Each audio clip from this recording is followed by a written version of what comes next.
Interpol red notice atas nama Muhammad Riza Khalid atau disebut MRC.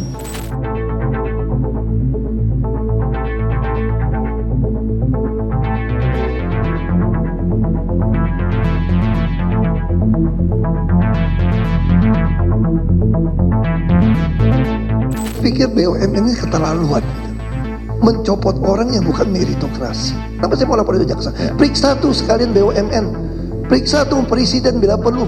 Kenapa orang terbaik dicopot? Ini murni memang masalah individu atau ini rumit, lebih kompleks dari itu? Di perpen yang saya Pak Jonan bikin itu wajib ditawarkan secara bisnis to bisnis Pertamina. Sekarang apa untungnya bagi Pertamina untuk mengambil?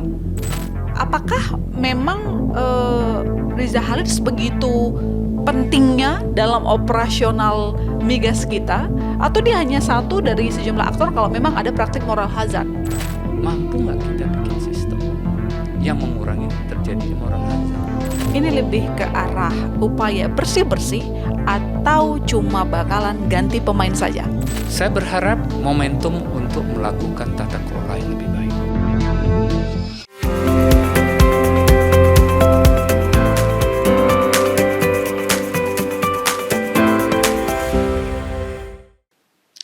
Halo sahabat Teras Ekbis, kembali lagi bersama saya Sister Tarigan. Kita tahu bahwa skandal dugaan korupsi dalam tata kelola minyak dan gas bumi kembali menyita perhatian publik. Perkara yang disidangkan di Pengadilan Tipikor Jakarta Pusat menyeret Muhammad Keri Adrianto, anak pengusaha migas Riza Khalid sebagai terdakwa. Persidangan ini menguat setelah kesaksian mantan Direktur Utama Pertamina Nike Widiawati dan mantan Komisaris Utama Basuki Cahayapurnama yang mengungkapkan fakta penyewaan fasilitas orbit terminal Merak serta membuka perdebatan tentang batas kewenangan, pengawasan hingga level pembuat kebijakan. Pertanyaannya, apakah ini sekedar kasus korupsi individual atau cerminan problem struktural dalam tata kelola migas nasional? Untuk membedahnya telah hadir Wakil Menteri SDM periode 2016-2019 sekaligus teknokrat migas Bapak Archandra Tahar. Selamat datang Pak. Terima kasih sudah mengundang. Terima kasih juga sudah mau menerima undangan kami. Kita bicara hal yang cukup berat Pak. Berat apa? Berat di pikiran Pak. Soalnya kok ini masalah mafia migas nggak pernah selesai-selesai. Ada apa? Seperti pertanyaan tadi Pak. Melalui kasus korupsi yang sedang disidangkan saat ini. Sehingga memanggil mantan Direktur Utama Pertamina, kemudian juga mantan Komisaris. Ahok memberikan keterangan kemarin. Apa sih inti masalah migas Indonesia? Ini murni memang masalah individu atau ini rumit, lebih kompleks dari itu? Makasih ya. Sebenarnya kalau kita bikin rumit, dia rumit. Kalau kita bikin dia gampang, clear, transparan, accountable, bisa. Oke. Ya. Kenapa? Di negara lain bisa dibikin transparan dan accountable kok. Oke. Ya. Apakah pertanyaannya, apakah bisa kita bikin seperti itu? Sebagai orang yang mungkin pernah di pemerintahan, usaha-usaha yang pernah kami lakukan ya saya dengan Pak Jonan memang bermuara kepada apakah kita mampu nggak menghadirkan tata kelola migas yang transparan dan accountable. Ya, di mana semua orang bisa melihat proses-proses itu adalah proses yang sama atau kurang lebih sama dengan apa yang terjadi di luar. Ya. Nah, untuk itu beberapa peraturan yang kita buat, kalau kita tidak mengerti, orang mungkin mempersepsikan saya sebagai orang oil and gas. Benar, saya bekerja di oil and gas beberapa tahun ya, selama karir saya. Tapi kalau kita bicara tentang oil and gas sebagai sebuah ekosistem, ya tata kelola dari hulu ke hilir, maka sangat jarang atau mungkin tidak ada orang bisa mengerti semua proses itu secara detail, nggak ada. Ya, saya di hulu, berarti hulu itu adalah bagaimana cara mengambil minyak dari perut bumi, itu orang hulu, ya kan? Setelah diambil ada orang midstream namanya. Bagaimana dari hulu ini sampai ke refinery untuk diolah. Pakai kapal kah, pakai pipa kah, Ya. dan lain-lain. Itu namanya midstream. Orang yang mengolah, itu namanya refinery, itu namakan orang hilir. Dan ilmunya beda-beda. Orang midstream lebih banyak kapal, pipeline, dagang, dan lain-lain. Orang hulu itu lebih banyak bagaimana mengambil dari bawah sampai ke atas. Orang midstream bagaimana mengolah minyak mentah menjadi BBM yang dibutuhkan oleh masyarakat. Jadi tiga-tiganya bisa jadi orang hanya ahli di hulu, tidak paham di hilir, atau paham sedikit di hilir, atau sebaliknya. Nah untuk itu kalau kita bicara, mungkin nggak kita buat tata kelola yang kira-kira bisa nggak menyamai apa yang di luar? Insya Allah bisa kalau kita bersungguh-sungguh untuk itu. Sekarang kita nggak bersungguh-sungguh, maksud Pak Archandra. Jadi bersungguh-sungguhnya itu adalah poin di mana kita belajar dulu.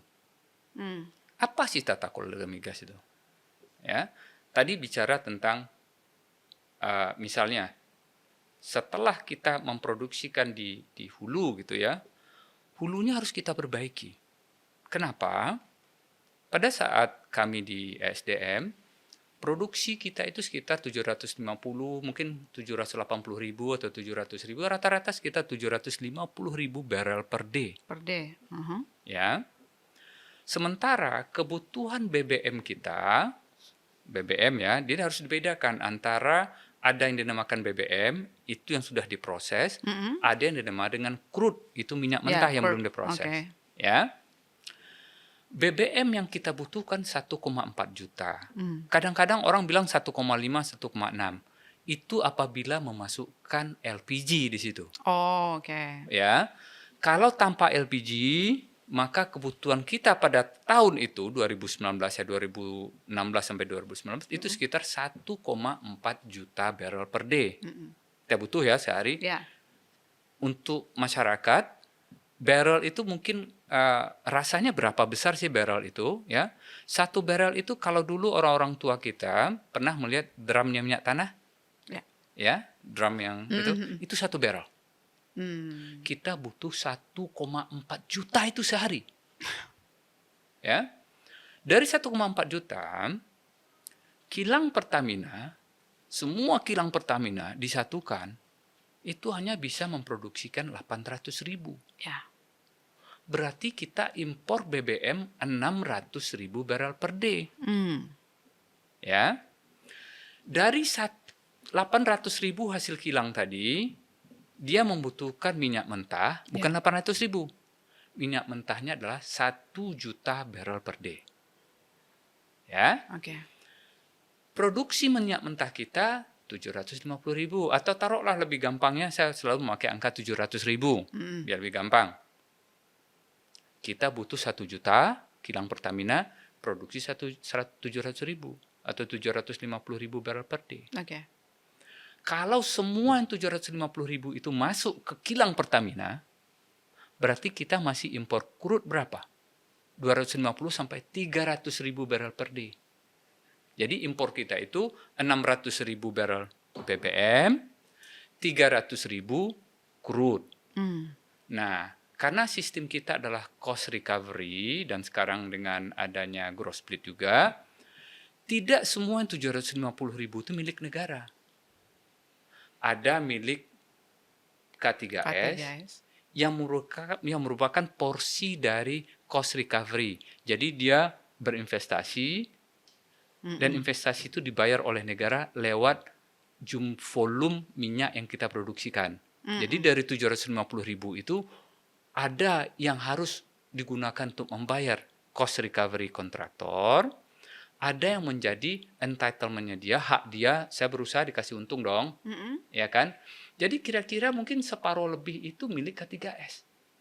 Dari 750 ribu tadi, kalau misalnya ya 300 ribu hanya masuk ke negara, 300 ribu atau 350 ribu, berarti ada 400 ribu lagi yang diekspor oleh K3S. Ini angkanya ballpark number ya.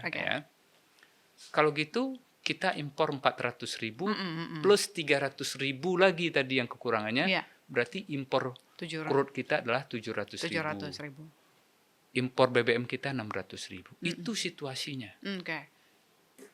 Pertanyaannya, Mm-mm. bisa nggak yang 400.000 tadi, misalnya yang 400.000 ya, yang diekspor oleh K3S, yang milik dia dan itu hak dia. Ya. Dia bisa melakukan apapun dengan uang atau volumenya yang dia punya. Mm-mm. Dia melakukan ekspor keluar. Pertanyaannya, kalau itu kita taruh di dalam negeri, impor kita turun nggak? Turun. Turun. Dan itulah yang saya dengan Pak Jonan lakukan, terbitkan sebuah Permen 2018 yang isinya adalah volume yang menjadi hak K3S tadi wajib ditawarkan ke Pertamina secara bisnis to bisnis. Artinya kalau 400.000 ya, bisa diserap oleh Pertamina dan dibeli dengan harga market oleh Pertamina. Oke. Dengan begitu, impor turun nggak? Turun. Turun. Dan ini dah datanya di 2019, sebelum kami selesai di Oktober 2019, datanya mengatakan dari seluruh minyak yang kita hasilkan di 2019 itu, hanya 7% yang tidak terserap dalam negeri karena berbagai hal. Oke. Sekitar 7% itu. Sebagian besar terserap sehingga impor turun di 2019. Jadi permen itu alhamdulillah berjalan dengan baik. Turun berapa persen Pak saat itu? Silahkan dilihat datanya ya. Kalau seandainya tadi kita butuh 700.000 1 juta ya, produksi 750, 7% yang tidak terserap, taruhlah 700.000 masuk ke dalam negeri, berarti kita hanya impor tinggal 300.000. Jadi karena dulu itu K3S mau jual stok mereka ke dalam negeri karena mengikuti harga market. Harga market. Lebih menguntungkan. Toh harganya sama, kalau ekspor ada lagi dana biayanya, tapi dalam negeri tidak. Jadi mereka sudah terima jadi gitu kan. Yeah. Nah, berarti yang sekarang yang berlaku itu Pak, ini kan sesuai sama kasusnya ya, punya stok tapi dipilih ekspor dibanding diserap dalam negeri. Artinya memang yang dalam negeri harganya nggak menarik begitu untuk K3S. Di permen yang saya Pak Jonan bikin itu wajib. Wajib ditawarkan secara bisnis to bisnis Pertamina. Sekarang apa untungnya bagi Pertamina untuk mengambil volume dari K3S tadi? Satu, crude tadi yakin bisa diolah di kilang Pertamina. Yang kedua, ongkos kirim total ya, mana yang lebih murah? Kita impor dari Timur Tengah atau kita beli di dalam negeri, misalnya punyanya Rokan atau Caltex dulu di Riau, dari Dumai masuk ke Balongan. Mana lebih murah? Ongkos kirimnya dari Dumai atau dari Middle East? Dari Dumai dong dari harusnya. Dumai. Bisa penghematan nggak di situ? Bisa, itu harus otomatis secara hitung-hitungannya. Keuntungan ketiga bagi Pertamina adalah dengan membeli dalam negeri, dia nggak perlu lagi cari-cari minyak yang cocok untuk kilang Pertamina. Dan belum tentu tersedia di market. Untuk tanggal sekian, bulan sekian, kilang Pertamina membutuhkan itu, dan itu belum tersedia. Tapi kalau sudah ada dalam negeri yang sudah yakin cocok, ini bisa win-win nggak? Win bagi K3S, win juga bagi Pertamina. Bisa nggak? Bisa sekali. Sudah, itulah logikanya. Kenapa kita terbitkan permen itu? Dan K3S mungkin akan mau kalau harganya sesuai sih Pak. Kalau Dan harganya nggak sesuai kayaknya tidak. B2B. Ada pertanyaan kenapa nggak dipaksa aja? Di permen itu wajib ditawarkan, bukan wajib dibeli. Oke. Dan ini menyangkut, ini perlu jelaskan sedikit, sebagai negara yang membutuhkan investasi. Kalau katakan wajib dibeli, berarti K3S tidak punya opsi, sementara itu hak dia, dan kita harus menghormati kontrak production sharingnya mereka. Di kontrak itu hak mereka. Maka kita harus mengatakan wajib ditawarkan dengan bisnis to bisnis. Ada pertanyaan, kalau gitu paksa aja dia menjual, Pak. Jangankan dipaksa, dinasionalisasi pun kita bisa. Tapi pertanyaannya, apakah itu strategi nasional kita dalam mengundang investasi asing Oke. masuk ke Indonesia, mereka berinvestasi, mengembangkan lapangan itu, menghasilkan produksi, kemudian kita paksa, kita melakukan pemaksaan harus dijual. Maka di permen itu kita berhati-hati kalimatnya. Wajib ditawarkan ke Pertamina dalam skema bisnis to bisnis. Dan itu di 2019 terbukti bahwa impor kita turun. Artinya apa? Skema itu boleh dibilang jalan. Kira-kira kenapa itu tidak dilanjutkan kalau memang berdasarkan klaim Pak Archandra tadi bahwa Bukan berhasil klaim saya. Silahkan lihat datanya. Oke. Ini kan bisa, saya klaim. Enggak. Silahkan dilihat datanya, silahkan akses data BPS atau data di Pertamina atau data ESDM, silahkan dilihat. Tapi Pak, kira-kira apa sih kelemahan fundamental tata kelola migas dalam negeri? Apa yang mungkin bisa kita perbandingkan dengan sejumlah negara lain yang tata kelola migasnya lebih matang, lebih minim masalah? Tidak ada satupun yang saya tahu bahwa satu strategi fit untuk semua negara, nggak ada. Ya, mulai dari hulu, midstream ke downstream, punya strategi beda-beda. Ya, salah satu usaha kita, ya waktu itu untuk menyamakan sistem kontrak bagi hasil kita, yang dulunya dengan cost recovery. Ada nggak negara yang sukses dengan cost recovery? Ada. Oke. Tapi dengan orang yang berbeda, dengan integritas orang-orang yang menjalankannya berbeda, kultur yang berbeda, ya. Tapi mari kita lihat negara sehebat Amerika, ya, negara-negara maju, mau nggak mereka menggunakan cost recovery? Tidak. Amerika menganut sistem bukan cost recovery, tapi tax and royalty, atau di Indonesia ini sistem yang kita bikin waktu itu apa yang dinamakan dengan gross split. Ya. Kita bagi di atas. Cost-nya terserah kepada yang mengelola. Satu contoh, ini perbedaan ya. Ini contoh apa bedanya cost recovery dengan gross split. Ini salah satu usaha kita agar kita juga bisa. Kan tadi kenapa negara lain bisa lebih baik gitu ya?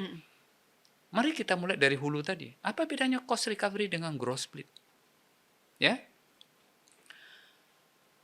kalau cost recovery, misalnya saya memperumpamakan sering itu dengan seorang atau kakek nenek yang sudah pensiun. Ingin mendapatkan tambahan atau penghasilan, maka dia punya sawah. Ya. Sawah, tapi karena dia udah tua, dia nggak punya kemampuan untuk ngolah sawah, dulu mungkin kerjanya di mana, di kota gitu ya. Kemudian dia undang investor, tolong dong kelola sawah saya. Kata investor, oke, Nek, saya kelola ya. Tapi sistemnya adalah cost recovery. Oh, apa itu cost recovery? Kalau nanti menghasilkan 100 karung, kita keluarin dulu biaya-biayanya. Kalau biayanya 70 karung, maka yang kita bagi sisanya 30 karung. 80% buat nenek, 20% buat saya. Oh, kelihatan gede 80% kan? Berarti 80% dari 30 berarti 24 karung buat si nenek.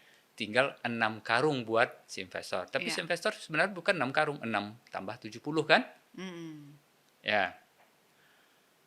Kalau investornya baik mungkin 70 30 80 20. Tapi cost-nya bilang 70 karung. Kalau saya itu investor yang sedikit agak canggih, saya bilang ke neneknya, "Nek, ongkos produksinya bukan 70 karung ya, tapi 90 karung." Kok bisa 90 karung, kata neneknya? Airnya bukan air sembarang, Bu, pengairannya. Pakai apa? Misalnya dia bilang ini air yang mahal, Aqua misalnya. Sehingga kosnya naik 90. Yang dibagi apa? Tinggal 10. Jadi si nenek, yang punya sawah tadi, penghasilannya dia tergantung apakah si penggarap ini efisien apa tidak. Apalagi dia bilang bibitnya ini dari luar negeri loh. Makanya kosnya 90 karung. Nenek dapatnya 10, 80%, 8 karung, saya 2 karung. Ya. Itulah cost recovery. Gross split nggak seperti itu. Si nenek bilang, oke, kalau 100 karung, saya 30, Anda 70 ya.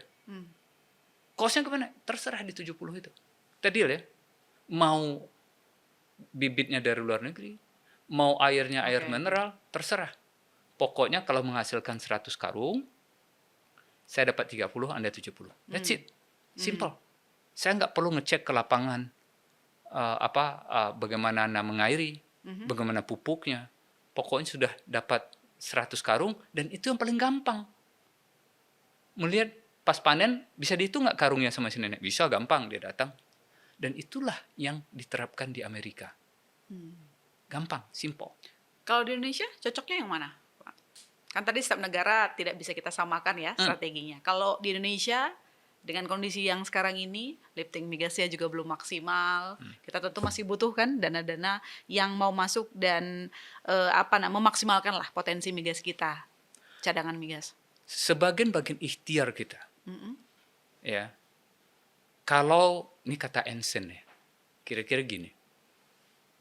Kita berharap hasil yang berbeda dengan cara yang sama itu nggak mungkin. Kita perlu cara baru. Maka cara baru yang kita introduce adalah gross split seperti yang ada di negara maju di Amerika. Lebih sederhana juga hitungannya ya Pak? Itu yang sederhana. Kita tidak perlu lagi nanti debat antara si nenek dengan penggarap. Oh nggak bisa ini pakai bibitnya dari Thailand. Oh nggak bisa nih airnya mineral. Kenapa nggak air ini saja? Nah sekarang saya tanya, menentukan cost recovery. Tahu sebotol aqua? Ya. Cara bikin aqua tahu kan? Ya gampang lah, air minum ya. Iya benar. Sebotol aqua yang segini. Kalau ini bagian cost recovery, berapa sebenarnya cost recovery sebotol aqua segini? Kalau kita beli di pinggir jalan berapa? Lebih murah dibandingkan beli di 2000, supermarket. mungkin 2000. Misalnya 2000. Alfamart berapa? Bisa 2,5. Oh, lebih mungkin ya. Nah, kalau sate Senen? Wah, itu lebih tinggi lagi. Saya bukan pemilik sate Senen. Lebih tinggi. Kalau lagi. di Ritz Carlton? Oh, tergantung tempat, lebih tinggi lagi. Lebih tinggi lagi. Jadi berapa sebenarnya cost recovery itu? Misalnya kalau di Ritz Carlton 30.000 misalnya ya. Ya di Alfamart saya nggak tahu misalnya 5.000. Di pinggir jalan 2.000. Sebotol aqua aja kita debat kita. Ada yang masukkan 30.000, ada yang masukkan 5.000, ada yang masukkan 2.000. Sebotol aqua yang kita tahu. Salah nggak Ritz Carlton menjual misalnya 30.000? Enggak. Karena ada cost-costnya yang. Terus gimana kita tahu cost recovery itu berapa? 90 karung atau 70 karung? Debat kan? Dan itu yang memperlambat proses. Dan itu juga ada peluang-peluang main-main kalau cost recovery? Karena ada moral hazard di situ. Ya, menentukan cost itu berapa. Ya. Nah, untuk memotong moral hazard itu, negosiasi dalam menentukan berapa costnya, ya sudah cost terserah Anda. Kita bagi produksinya berapa, kita bagi, selesai. Beras 100 karung, kita bagi. 30 saya, 70 Anda. Costnya berapa? Terserah. Teknologinya? Terserah. Pakai traktor? Terserah. Pakai orang? Terserah. Lebih simpel nggak? Lebih simpel dan lebih minim moral hazard berarti menurut Pak Archandra. Ya. Maka disitulah saya bilang, ada cost recovery berhasil negara ini? Ada. Tapi ingat, culture-nya beda. Culture beda yang mana tuh maksudnya tuh? Ya, macam-macam culture-nya beda. Disiplin, punya pengetahuan. Untuk menentukan cost berapa, kita harus punya pengetahuan nggak? Iya dong. Iya. Apalagi kalau ada teknologi yang berasal dari sebuah perusahaan, dan itu kita butuh, berapa cost-nya? Apakah aparatur kita dididik untuk mengetahui teknologi day by day, month by month? Enggak. Terus gimana kita tahu cost-nya berapa, biayanya berapa? Itu memerlukan effort yang sangat berat untuk mengetahui berapa sebenarnya biaya dari sebuah alat. Oh, kita benchmark, kita lihat ke company lain. Kalau itu teknologi punya Exxon, dan itu dipatenkan oleh Exxon misalnya, dia bilang harganya 100 nih biayanya. Terus kita bilang, dari mana 100? Kata itu 100 ini teknologi saya. Kalau gitu kita tanya Shell deh. Shell bilang apa? Nggak tahu saya, itu teknologi Exxon. Dia mempatenkan itu. Tapi kalau dengan gross split, terserah mau pakai teknologi, monggo. Nanti kalau sudah ada oilnya kita bagi ya.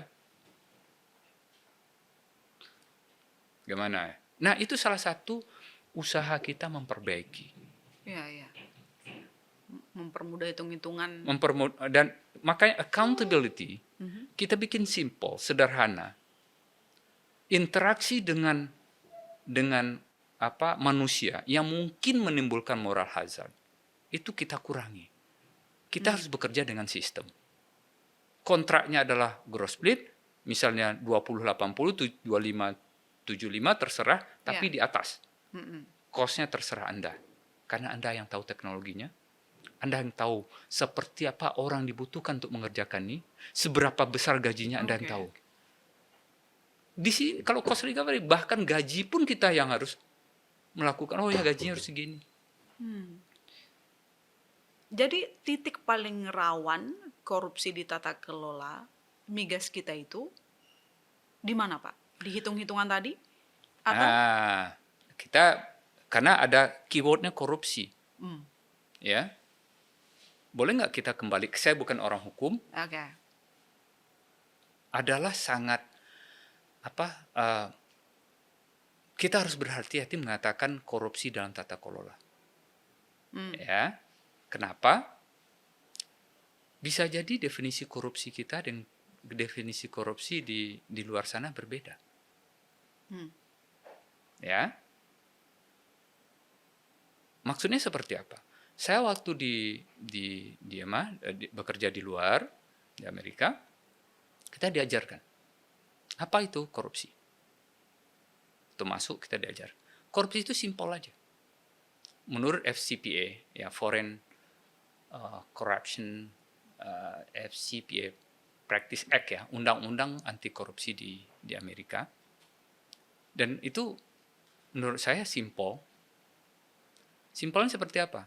Satu yang Anda nggak boleh adalah bribery, menyuap. Suap itu korupsi. Menyuap otoritas di luar negeri atau dimanapun itu korupsi. Yang kedua, fraud, kecurangan. Curang dalam laporan keuangan misalnya, atau curang dalam mengelola keuangan, terjadi fraud dalam pengelolaan keuangan yang bukan haknya, itu yang korupsi. Kita tidak mengenal, nah ini yang menjadi subjek kita sekarang, kerugian negara. Iya, kerugian negara. Di FCPA, setahu saya, tidak ada kerugian negara di situ disebut. Tidak ada. Berarti tidak. Termasuk dalam kasus ini kan kemarin Kejagung menjelaskan hampir 200 T, bahkan dihitung-hitung lagi lebih dari 200 T. Itulah yang membedakan kita dengan di luar. Ya, makanya sewaktu dibilang korupsi, tunggu. Ya, definisi kita berbeda dengan apa yang di luar sana. Yang ada dalam pikiran saya waktu di luar cuma dua aja, tidak melakukan bribery dan tidak ada fraud. Tapi kerugian perusahaan, karena yang kita dagangkan adalah minyak. Kadang-kadang dia naik, kadang-kadang dia turun. Pas dia turun, kita ngambil posisi naik, rugi kita. Rugi nggak? Rugi. Tapi itu kerugian perusahaan dalam bisnis judgment rule, bahwa ini adalah bagian usaha kita agar bisnis ini bisa berjalan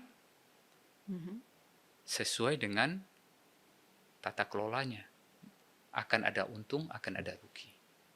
Kalau kita kembali ngomongin soal impor, Pak. Tadi kan Pak Archandra bilang meskipun lifting migas kita itu belum maksimal, bahkan bisa dibilang masih perlu sangat ditingkatkan. Tapi kalau berkaca di tahun 2019, Pak Archandra bilang efektif kok selama ada skema business to business dengan memberikan harga market kepada K3S begitu. Nah, jadi kalaupun kita ini memilih untuk memilih untuk impor, itu kan juga membutuhkan banyak hal ya Pak, kayak misalnya storage.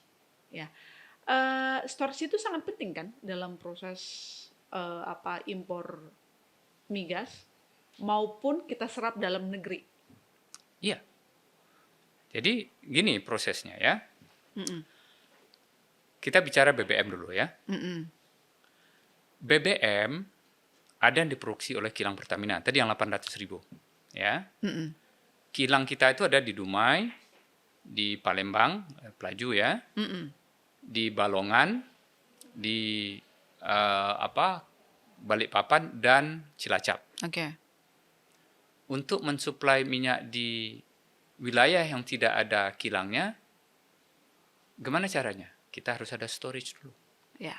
Ya, ada storage yang di Cilegon, ada storage yang TPBU di mana di masing-masing pelabuhan, ya, ditaruh storage Pertamina untuk BBM agar pendistribusiannya kan nggak sekaligus. Kapal datang misalnya sekali seminggu, ya, nggak bisa datang kapal tiap hari, mahal nanti. Sekali seminggu, sekali 2 minggu, dan itu disimpan. Itu yang dari kilang Pertamina disimpan di storage penyimpanan di pulau-pulau atau kota-kota tertentu, pelabuhan tertentu. Yang dari impor, tadi impor kita BBM sekitar 600.000. Sehari 600.000. Berarti kalau kapalnya ukurannya misalnya Aframek gitu ya, Aframek mungkin bisa 600.000 barrel per day, dan itu harus disimpan. Kita beli di Singapura atau di mana, kita simpan di mana? Storage lagi. Nah, yang ada di market, waktu itu yang ada di market adalah RON 92 yang diperdagangkan di market. Ya. Kemudian yang kita butuhkan di zaman saya, itu ada RON 88, itu premium, sama Pertalite yang RON 90. Ya. Sementara yang kita beli di market itu RON 92, seingat saya. Yang diperdagangkan. Terus untuk jadi RON 88 kemana? Di blending. Di blending dengan nafta.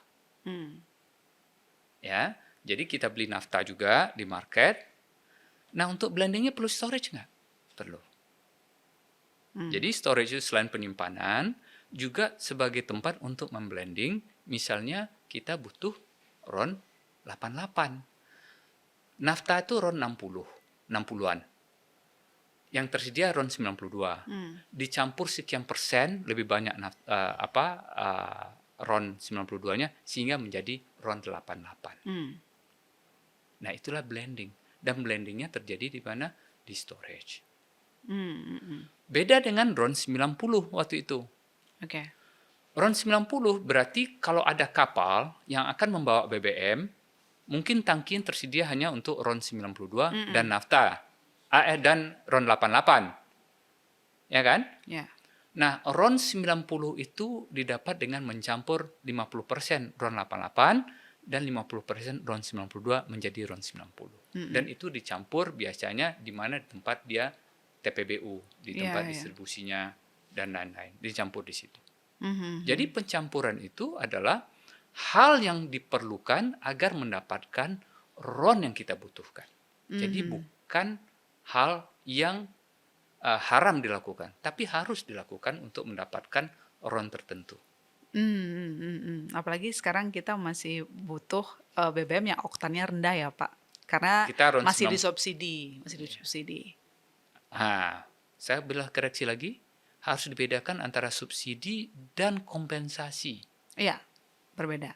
Ya, yang lebih besar itu sekarang mungkin ya kompensasi. Yang kompensasi ya. Paling besar.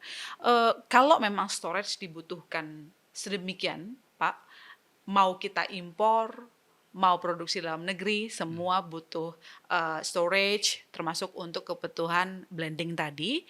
Eh, Kenapa? Oh, pertama dulu, berapa banyak storage yang kita punya? Karena dalam kasus yang berjalan sekarang ini kan dipersoalkan storage milik anaknya Pak Riza Khalid, gitu. Banyak nggak sih sebenarnya storage kita selain punya dia? Banyak. Kita banyak beberapa storage. Seingat saya ada di daerah Kepulauan Riau sana, Pak Pulau Sambu, ada di mana lagi di daerah timur juga ada storage, di Jawa ini juga banyak storage, di Cilegon ada storage, di Sumatera ada storage. Ya. Tergantung, kita banyak punya storage. Terus kenapa kemarin harus pakai Orbit Terminal Merak punyanya? Mungkin ditanyakan ke Pertamina, ya, bagaimana supply chain-nya, sehingga Pertamina memutuskan untuk memakai storage yang disebutkan tadi. Itu di luar ini kita di mana di ESDM. Itu kan sudah aksi korporasinya Pertamina. Oh, di luar aksi korporasi. Di aksi korporasinya Pertamina, bukan ESDM. Iya, oke. Tapi kan dari kasus ini, Pak, itu ada beberapa klaster soalnya. Di klasternya itu ada Pertamina Holding, Patra Niaga, kemudian ada perusahaan swasta mereka di sana. Nah, sepanjang pengetahuan Pak Archandra, apakah pernah ditemukan masalah sistemik di antara klaster-klaster ini? Wah, ini kayak pertanyaan jaksa ya? Enggak.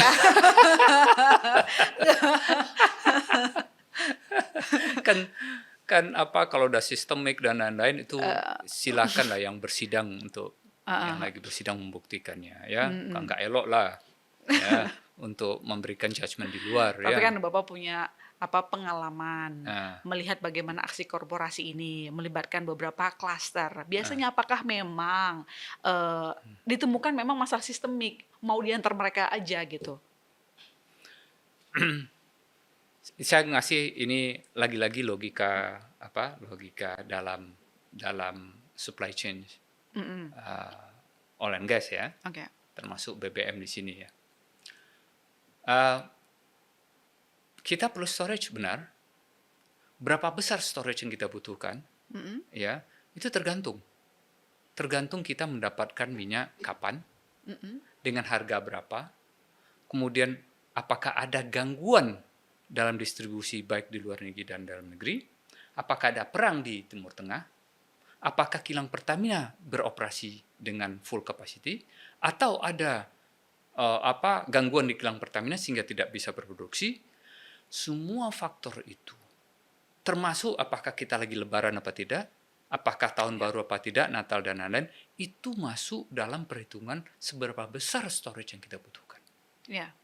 Dan di sini seingat saya waktu itu kita perlu secara operasional sekitar 20 hari, ya, 15-20 hari yang kita butuhkan untuk operasional di seluruh Indonesia. Mungkin di storage di timur mungkin 15 hari, di Kalimantan mungkin 21 hari, di Jawa mungkin, dan itu tergantung.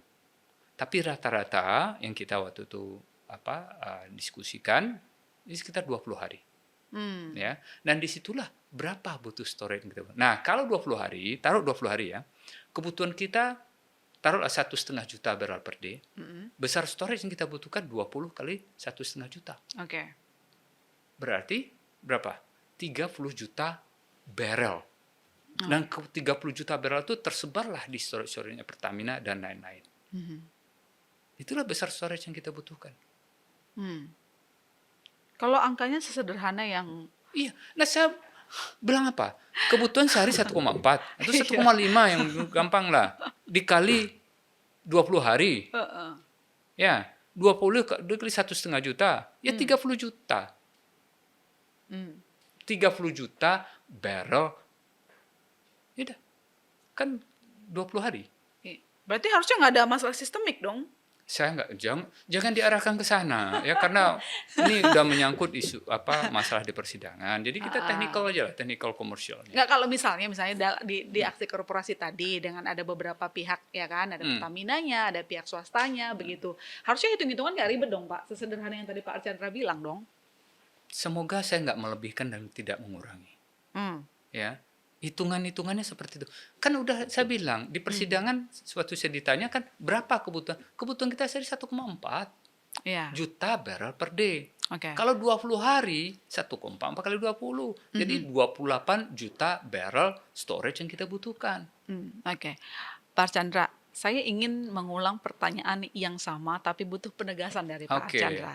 Jadi waktu Bapak menjabat sebagai Wakil Menteri SDM, terus kemudian Wakil Komisaris Utama Pertamina, nah apakah saat itu Bapak pernah menerima laporan atau temuan resmi dari BPK, BPKP, ataupun KPK terkait dugaan masalah baik di Pertamina maupun di pihak swasta?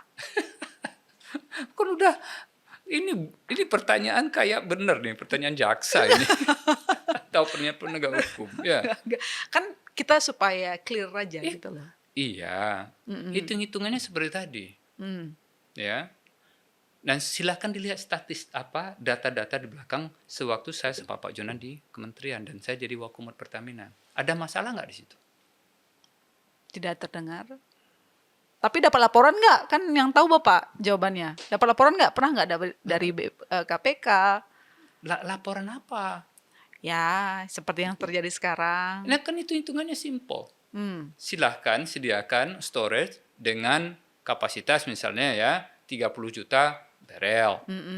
Ya, silahkan siapkan kapal ya yang bisa mendistribusikan BBM ke seluruh pelosok Indonesia. Dan waktu itu kita punya program BBM satu harga. Ya, waktu itu. Ya. Cukup ini juga sih dulu Pak, pas Bapak mau bikin BBM satu harga, itu menimbulkan diskusi banyak sekali. Gimana tuh implementasinya nanti? Dulu ingat nggak? Waktu itu juga masih banyak yang Benar. kontra. Dan tidak bisa dikatakan bahwa kalau gitu Pertamina terbebani dengan BBM satu harga. Tunggu dulu. Formula yang kita bikin, ya formula harga itu sudah mempertimbangkan ada BBM satu harga. Jadi mohon maaf kalau ada mengatakan itu ada yang terbebani, enggak. Itu sudah ada di formula harga BBM itu sudah ada porsi BBM satu harga, cost-nya yang naik di situ. Oke. Terus kenapa kira-kira nggak jalan lagi Pak? Saya nggak tahu, kan saya sudah selesai. Oke, Pak. Tapi kalau saya kembali lagi ke persidangan sebelum kita ke yang lainnya lagi, kemarin Pak Ahok menyampaikan kalau di bisnis itu kan harus cengli, Apa itu? harus cuan, harus untung Pak. Kalau berbisnis itu harus untung katanya. Nah, jadi semua pihak yang terlibat itu berdagang, begitu kan? Jadi kalau menurut Pak Archandra, wajarkah Pertamina kerjasama dengan pihak swasta selama skemanya itu transparan, kompetitif, dan sama-sama menguntungkan? Itulah esensi bisnis. Ya, adalah kita orang yang zalim. Kalau kita tahu partner bisnis kita itu akan rugi besar gara-gara berbisnis dengan kita. Dan itu bukan tanggung jawab, bukan inilah. Di dalam berbisnis itu harus win-win. Ya, dalam kondisi normal ya. Tidak seharusnya kita mengambil keuntungan dari kesusahan orang lain. Ya. Nah, dalam proses ini apakah bisnis oil and gas itu win-win? Harusnya win-win. Saling membutuhkan. Bukan karena ada sesuatu keharusan. Ya. Ada hal-hal yang kita harus enggak. Dia dalam bentuk win-win. Saya punya barang, Anda butuh, harga kita sepakati, ada indeksnya. Ya, brand untuk crude. Ya. MOPS, means of pledge Singapore untuk BBM. Ada indeksnya. Dan harga itu setahu saya tidak ada seorang pun atau organisasi atau kepala negara yang mampu mengintervensi berapa harga untuk hari ini. Itu mekanisme pasar yang menentukan kalau MOPS itu jam 4.30 waktu Singapura terbentuk harga means of pledge Singapura yang menjadi acuan harga pada hari itu. Ngomongin soal harga Pak, Adakah skema yang mungkin lebih transparan? Kalau sekarang kan dari kasus ini ada tender ya, ada tender begitu. Meski dalam kasus temuan kejaksaan itu nggak ada tendernya, tapi kan setidaknya menggambarkan bahwa bisnis selama ini tender gitu. Ada nggak hitung-hitungan yang bisa lebih transparan, misalnya melalui trading arm? Kita nggak punya ya sampai sekarang. Kalau yang setahu saya begini ya, yang normal ya, hampir semua oil company itu punya trading arm. Oke. Ya, karena dia akan berdagang minyak itu lewat trading arms-nya, bukan lewat headquarter-nya, bukan lewat kantor pusatnya. Trading arms lah yang berhubungan dengan trading arms yang lain, Ya. atau trading arms dengan user pengguna akhir, Ya. dan itu yang terjadi. Ya. Dan sistem ini sudah dianut oleh sepengetahuan saya oleh hampir semua oil company itu punya trading arms. Selain oil company punya trading arms, juga ada trader-trader di luar oil company kayak Trafigura, kayak Gunvor dan lain-lain yang juga sebagai trader baik itu oil maupun di komoditi lain, ya LNG dan batu bara dan lain-lain. Artinya apa? Ekosistem orang berdagang minyak dan lain-lain itu sudah ada dan terbentuk. Apakah sistemnya dalam tender terbuka, tender tertutup, atau spot, dan inilah mekanisme pasar di mana yang melakukan itu adalah trading arms. Kalau semua negara punya, Bukan negara, oil oil company punya, dan berdasarkan Pak Chandra jelaskan bisa lebih transparan, kita bisa lihat detik by detik gitu pergerakan harga. Kenapa kita nggak punya, Pak? Waktu itu Bapak sempat minta nggak? Adakan gitu. Itu udah merupakan kebijakan negara ya, dan juga di Pertamina sendiri. Ya, apakah Pertamina punya trading arms? Pengetahuan saya tidak ada. Ya. Dan untuk itu, apakah ini perlu dikaji? Ya mungkin kepada yang diberi amanah sekarang. Kalau mau dikaji silahkan, ya, dilihat kenapa di negara lain atau di perusahaan lain itu punya trading arm, kenapa kita tidak, ya. Dan itu silahkan untuk kajian-kajian yang lebih komprehensif. Tapi menurut Bapak seharusnya kita punya? Itu sudah masuk ranah yang diberi amanah untuk memberikan pendapat. Oke, Pak. Karena kita masih bergantung terhadap impor, saya masih penasaran, dulu Bapak pernah jadi wamen begitu. Jadi kita pengen tahu isi dapur ketika adanya kesepakatan ataupun jumlah dari migas yang mau diimpor. Nah, ketika kita mau impor itu kan pasti dilaporkan ya ke presiden. Iya. Pasti bukan dilaporkan presiden. Biasanya presiden tanya, kita jawab, atau lewat sidang kabinet, atau lewat ratas. Misalnya, sewaktu terjadi neraca perdagangan yang negatif atau nggak bagus lah, lihat impor. Nah, biasanya yang terlihat jelas itu adalah impor dari sektor migas. Tapi sebenarnya peran pemerintah selama ini di tata kelola migas kayak itu tuh sangat ikut campur atau enggak sih, Pak?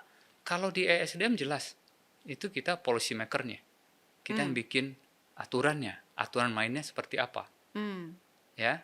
Pelaksanaannya, karena kita punya National Oil Company, Pertamina yang diberi tugas oleh negara, karena itu National Oil Company kita, untuk menyediakan BBM dan LPG ke seluruh Indonesia.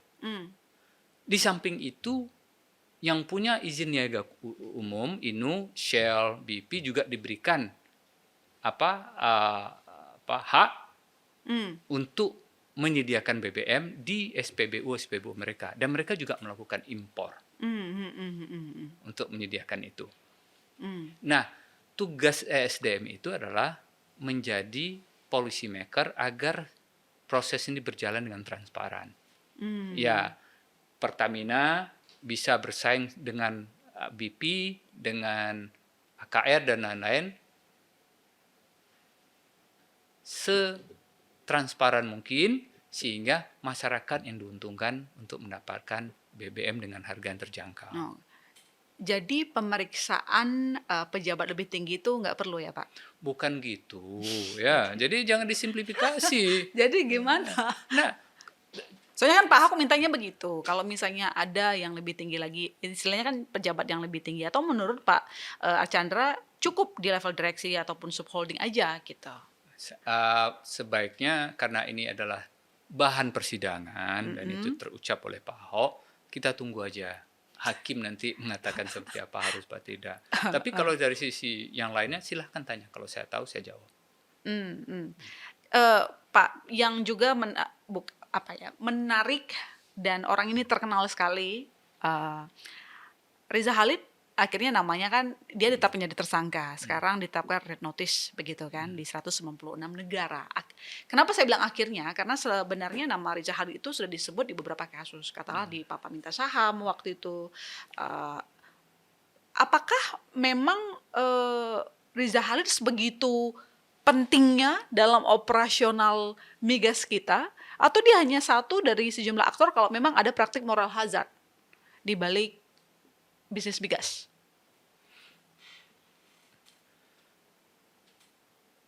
Kita kembali kepada tata kelola. Kalau ini dijalankan dalam sistem yang transparan dan accountable, dan dijalankan juga oleh orang-orang yang punya integritas yang baik, dan prinsipnya adalah kita tidak mau merugikan siapapun, bisnisnya adalah win-win, dan tidak ada fraud dan bribery di situ. Siapapun ya, baik itu individu maupun korporasi diberi tempat untuk berbisnis di Indonesia. Itu pengertian saya. Baik itu dalam penyediaan crude maupun dalam penyediaan BBM. Makanya secara garis besar kita tidak, kalau saya sih mohon izin, menghindari untuk melihat orang per orang. Kita lebih melihat bahwa apakah sistem yang kita bikin mampu mencegah peluang-peluang moral hazard dan peluang-peluang fraud, sehingga negara dan masyarakat mendapatkan harga BBM yang sesuai dengan apa yang ada di luar sana. Nah, berarti sekarang sistem yang ada sudah lebih banyak mengundang bukan sudah, itu tidak buruk sekali. Maksudnya sistem yang ada sekarang lebih banyak peluang moral hazardnya atau sudah efektif menurut Pak Archandra? Di hulu salah satu yang kita bikin, saya cerita tadi growth split. Ya. Interaksi antar manusia berkurang karena kita tidak lagi nego-nego berapa nih cost recovery itu kita kurangin. Mampu nggak kita bikinkan sistem di mana interaksi antar orang itu kita kurangi, misalnya lewat sistem online system dan lain-lain. Jadi homeworknya kalau menurut saya lebih kepada kita apakah mampu. Setiap celah itu, semua orang sebagai pedagang, kalau ada celah dia akan masuk. Ya. Dan apalagi itu celah itu bukan kita tidak sengaja kita buka, malah jangan sampai kita membuka celah itu dengan lebar-lebar. Nah pertanyaannya adalah, mampu nggak kita bikin sistem yang mengurangi terjadinya moral hazard? Pertanyaannya mungkin bukan mampu atau nggak mampu nggak sih Pak, tapi mampu atau mau atau tidak? Nah itu benar. Apakah kita mau sungguh-sungguh nggak? Sungguh-sungguh untuk bisa ya seperti yang terjadi kenapa di Amerika nggak terjadi? Oh karena orang pintar-pintar Pak. Dulu sebelum pintar gimana? Ya, jadi kesungguhan kita balik lagi kepada, kalau menurut saya sih ya, mohon maaf ya, kita punya apa yang diberikan oleh Yang Maha Kuasa itu adalah kemerdekaan. Money cannot buy. kemerdekaan itu. Uang tidak bisa membeli kemerdekaan, menurut saya sih. Apalagi nggak bisa beli uang, integritas. Ya. Ya, nah mampu nggak kita menciptakan manusia-manusia ya yang mau menjalankan bisnis ini karena moral hazardnya besar dengan Jadi, baik. ini nggak cuma soal sistem, tapi orang-orang yang menjalankan sistem itu diperlukan Iya, ya, orang Pak. juga. Sewaktu Singapura dipimpin oleh di awal-awal Lee Kuan Yew, ya kita tahu bagaimana Lee Kuan Yew memimpin Singapura, sehingga Singapura seperti sekarang. Selain sistem juga orangnya, ya kan? Nah pertanyaannya balik, seberapa serius kita memperbaiki selain sistem dan orangnya?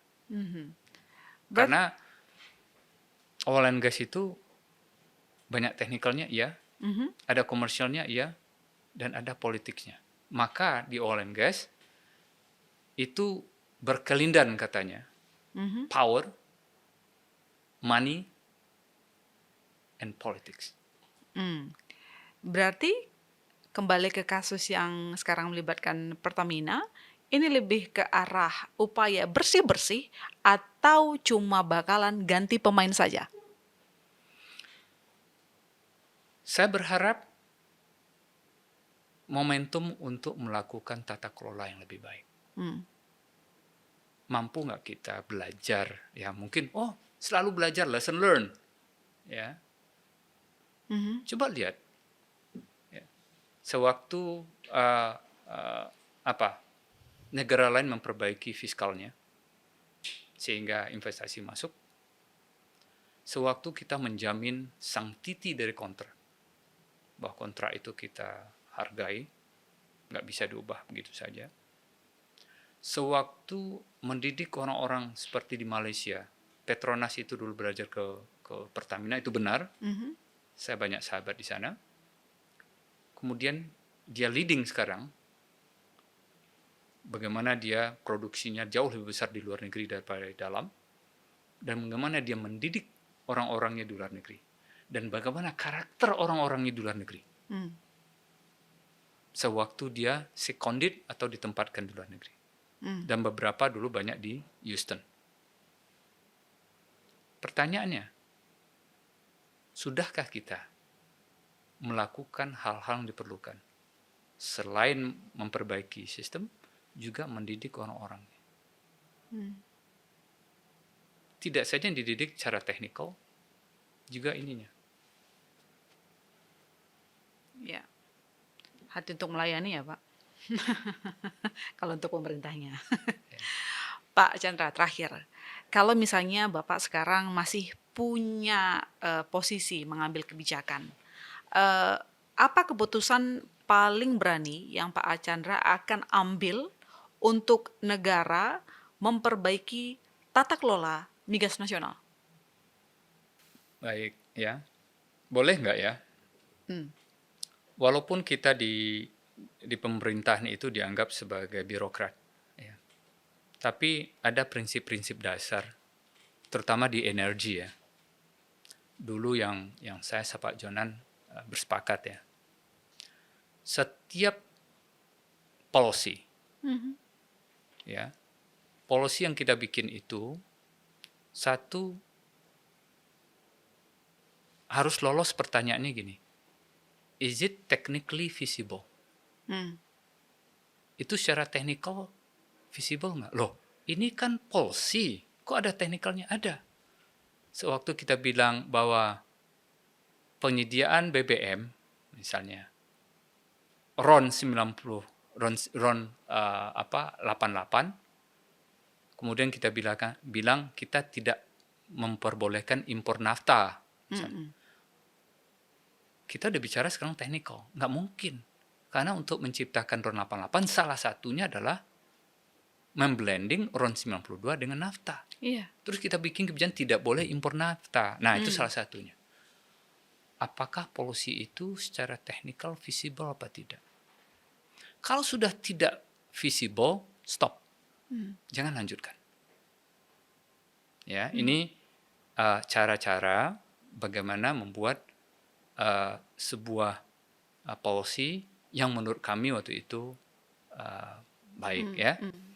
Yang kedua, pertanyaan yang harus lolos itu adalah apakah policy ini is it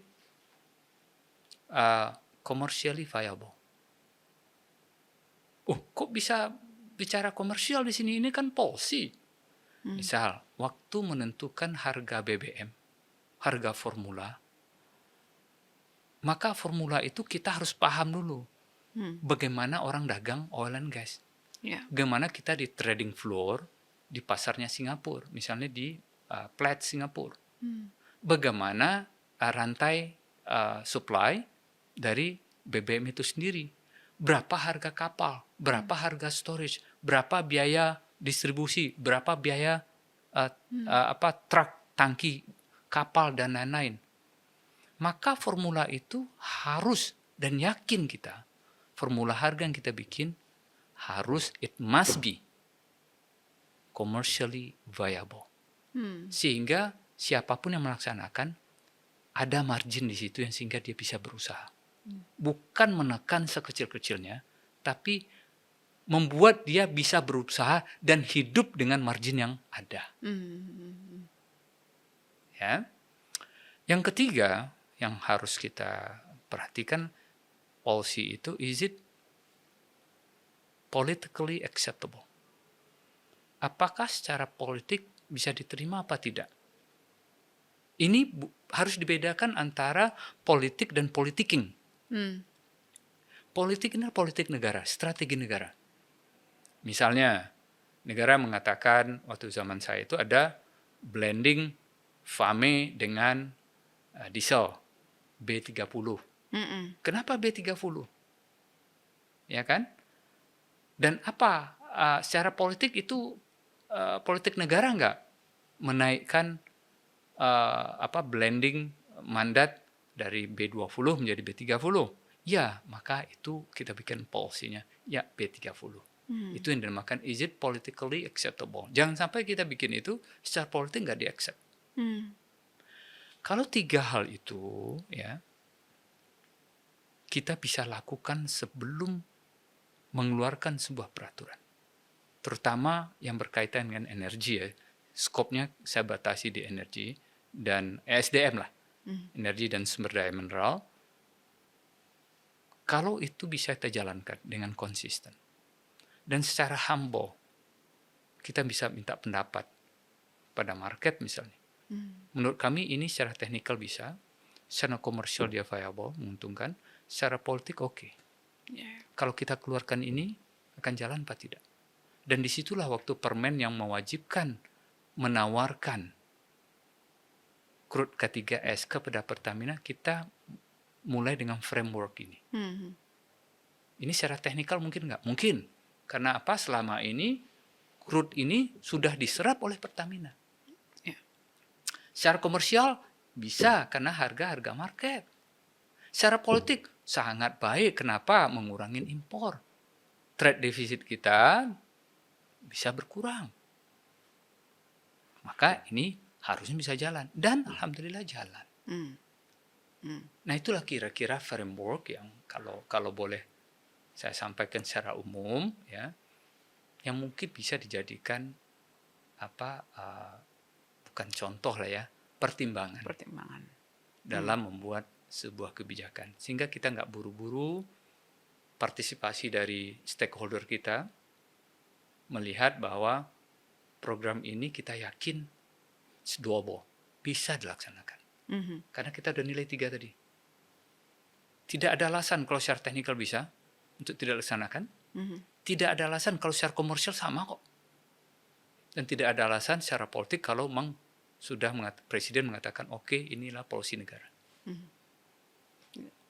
Kita tunggu keseriusan pemerintah, korporasi dalam menjalankan praktik-praktik tata kelola yang baik, karena jangan sampai ada lagi berita-berita yang tampaknya menyakitkan ya Pak. Masakan kita kayak SDA, tapi ada saja masalah, dan salah satu masalahnya yang paling sering adalah soal tata kelolanya. Terima kasih Pak Archandra telah bergabung di Teras Ekbis.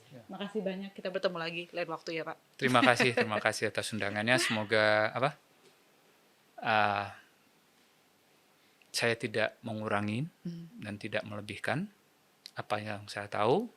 Itu saya coba konsisten untuk bicara.